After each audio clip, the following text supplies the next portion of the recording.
Hi and welcome to Family Sociology. Now we're going to look at the lone parent family. Okay, in recent years, the lone parent family has been among the fastest growing family type in Canada. Yet, in many ways, this represents a diverse group. There are various routes to get to lone parenthood. There's never married, there's divorced, widowhood. Now, some factors affecting these families are specific to their mode of formation, while others are affected at all. Both aspects need to be explored, and this topic is particularly important for everyone since some either already or will become a lone parent. In addition, if they find work in people-oriented services, their client populations will undoubtedly include an increasing number of single-parented families. Okay, so the lone parent family in Canada, we're going to start there just as a look. Let's define it. Canada's definition for lone parented family: a mother or a father with no spouse or common law partner present, living in the dwelling with one or more children. So let's look at it as a comparison. So in 1961, 8.4% of all census families were lone parent families. In 2016, 17% of all census families were lone parent families. One aspect that occurs to increase that number of single-parented families was the Divorce Act of 1968. That's where they introduced what was known as the no-fault principle of marriage. Directly after this act, the number of divorces dramatically increased, therefore single-parented numbers increased.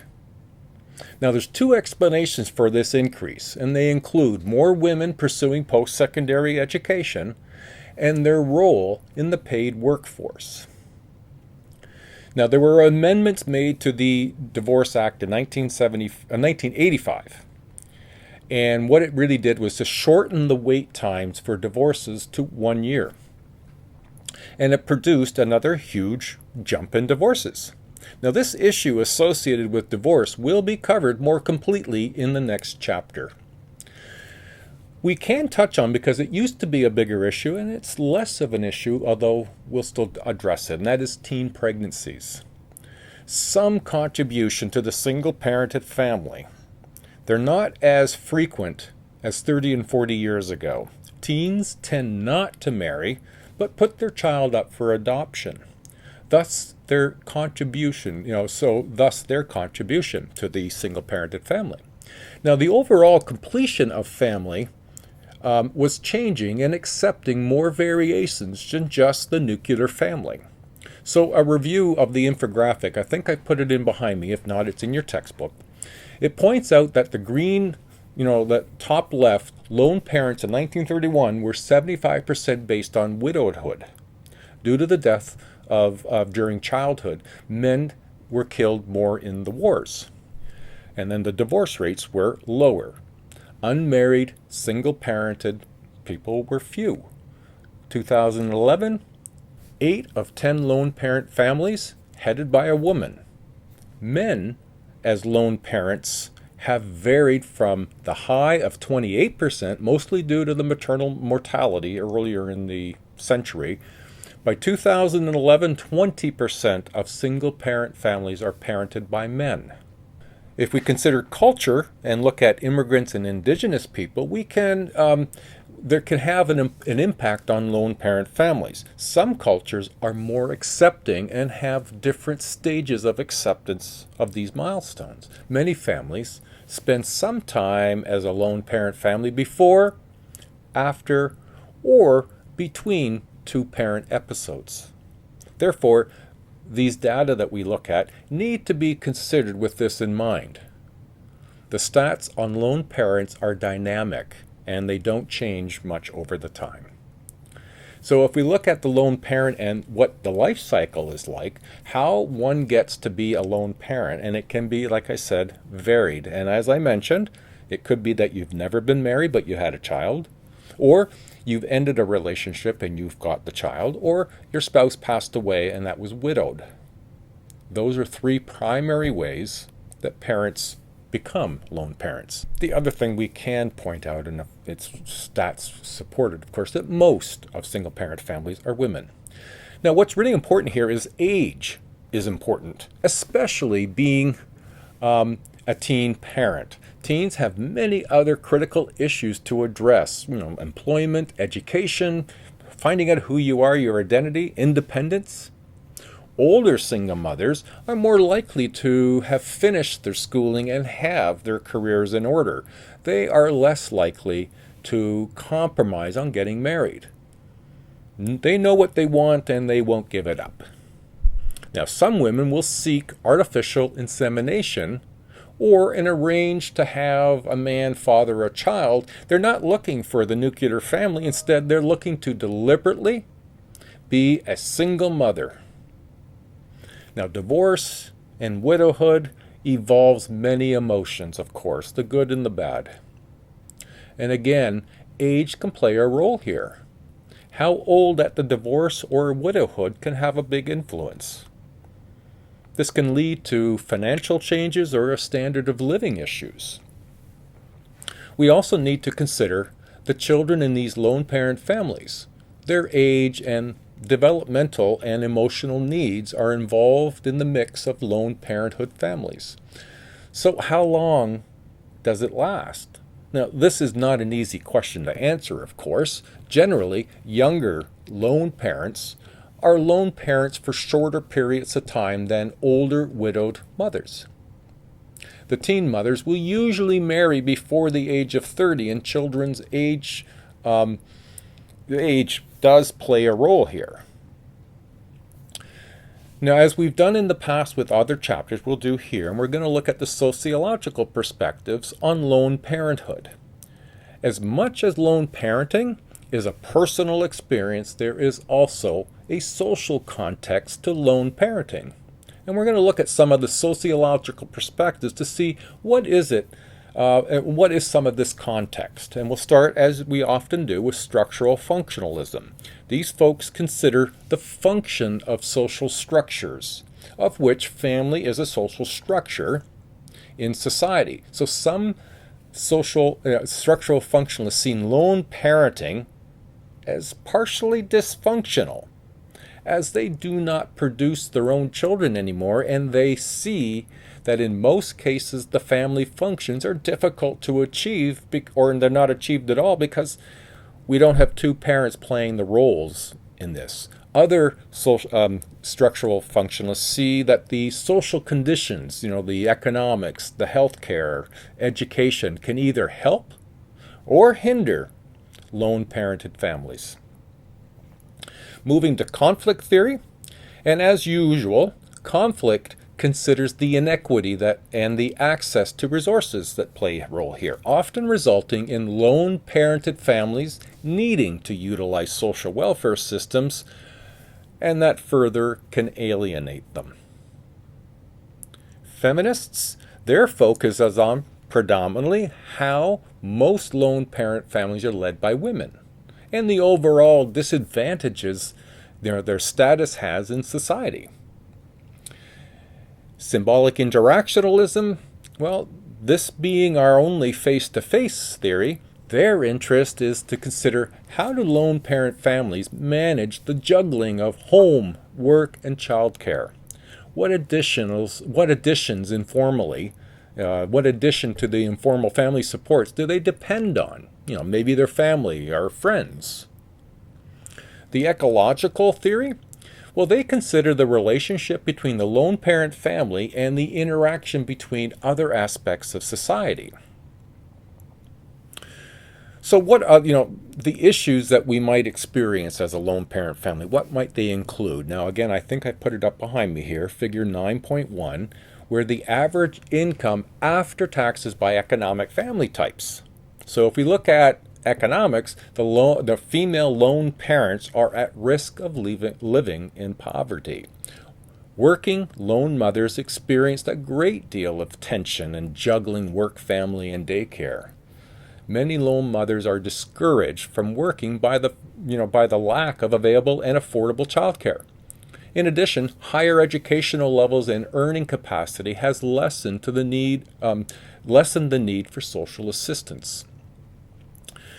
The development of social assistance began in 1966 with the Canadian Assistance Plan to assist single-parented families to receive benefits until their children hit age 18.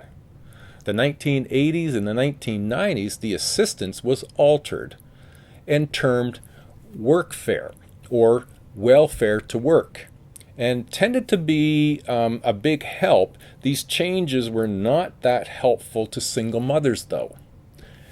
In 1998, the federal government provided increased support to lone-parented families with the introduction to the National Child Benefit.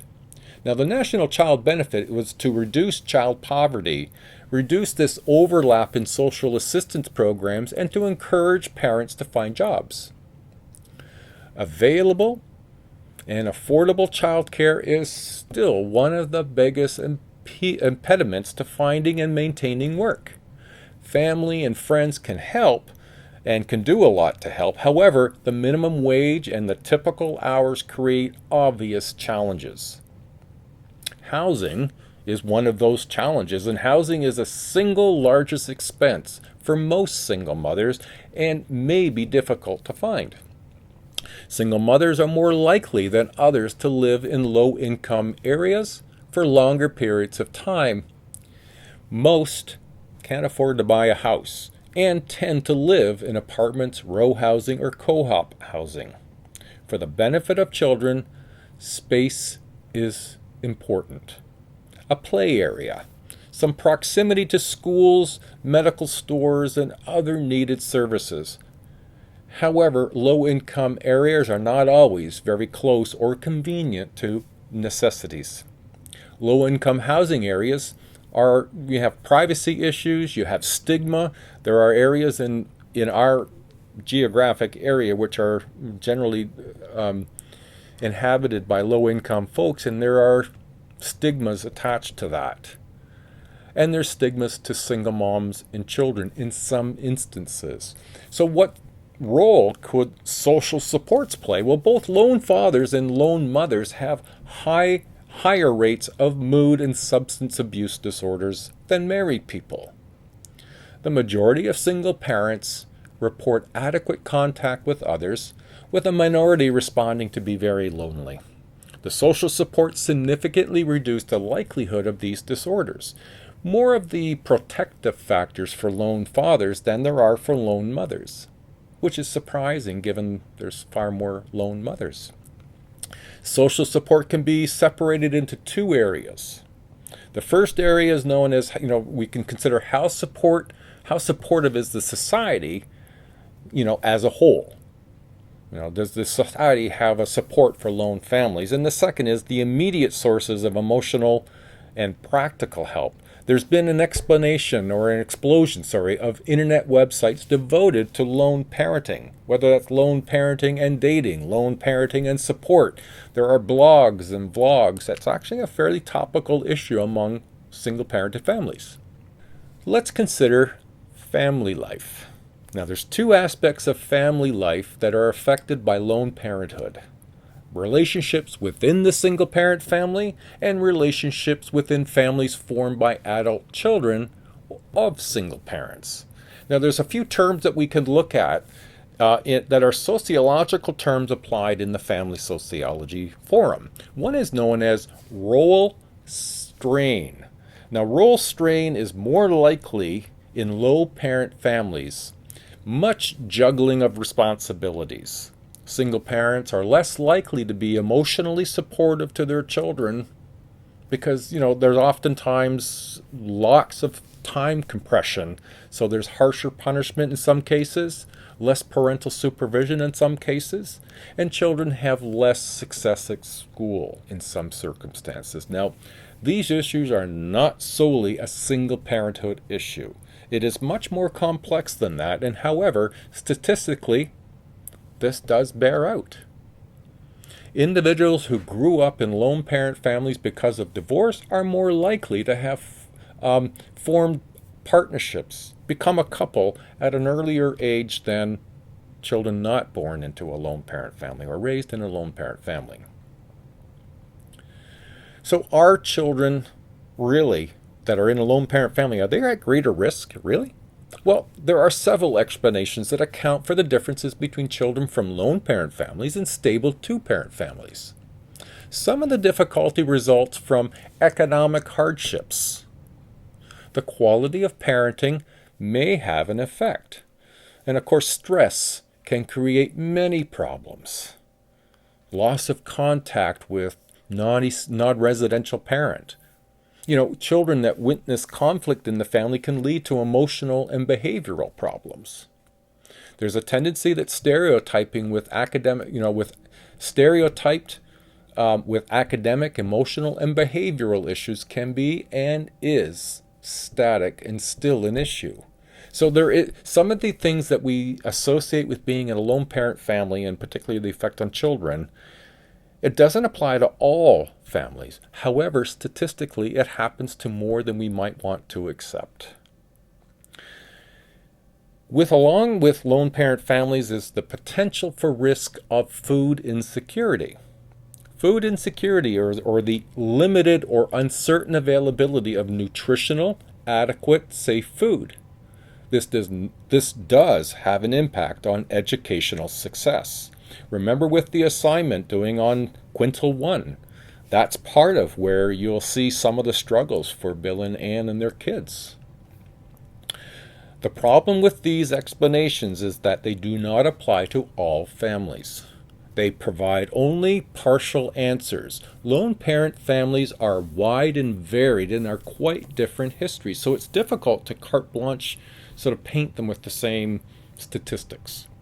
Young people are more likely today to live, at least for a time, with a single parent. These explanations also fail to account for the influence, for good or ill, of extended family members and friends. Now there's a special worry, or the teenage mother, a woman who has her first birth under the age of 20. There are no epidemics of teen births. In 2012, just 3.4% of all Canadian births were of teen births. More common among Aboriginal people than in the rest of the Canadian population. There are concerns and questions over teen births, and they focus on there being fewer younger teen births. The younger group, they often haven't finished growing up physically and have the least amount of education and seem likeliest to live in poverty. Youngest teen mothers often live at home with their parents. Once the baby is born, teen mothers may have difficulty returning to school. The kind of support young teens receive from their own parents and other relatives may prove crucial for their future success. These supports are crucial and include the important life chances, education. Babysitting, family, financial support can all contribute to getting a young teen mother into school. However, support can bring disagreements and boundary issues, role confusion, and the who am I issues. It's a difficult time to be bringing a new baby into one's life. Even when teen mothers marry, it rarely improves their financial status because of their husband's poor prospects. Now, it's been referenced a bit, and I'm going to emphasize a little bit here, and that is the lone father. Proportion of lone parent fathers is growing.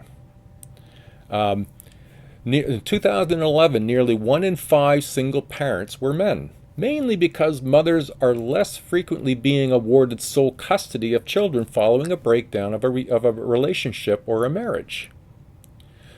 Lone parent families, men tend to become single parents in the middle to late years of the life cycle. Few are in their teens or in their 20s. Children of lone parent fathers tend to be older. There are some similarities. There are more similarities than differences between lone mothers and lone fathers. Really, no difference regarding the children's psychological adjustments or social success or the level of stress alone mothers and lone fathers will experience. Single fathers, are more so than single mothers, are expected to be the sole economic support for families. So what about the future? Well, the forecasts suggest an increase in the number of single-parented families, especially as a result of divorce. The level of poverty is high among single parents, and that has far-reaching effects on children's physical and intellectual development. To offset some of the challenges, more acceptable and affordable childcare options are needed. Lone parent families are increasing and can be part of many children's experience, so more additional support is needed to support those children. In addition, more pathways to educational opportunities for lone parent mothers in particular, thus increasing prospects for employment and career. Fathers are an important part of children's development. Perhaps there will be more means of nurturing, and joint and shared custody might contribute to that. Many single parents receive much emotional and practical supports from their extended families. Future success for lone parents and their children may depend more on these supports. It's important, especially for the sake of children, to eliminate stigma against single-parented families that remain in society. Raise further the status of lone parent families as it appears it will be around in the future. All right, everybody. That kind of sums up the Lone Parent Review. I hope this has been helpful for you, and I look forward to seeing you in the next video. Bye now, and good luck.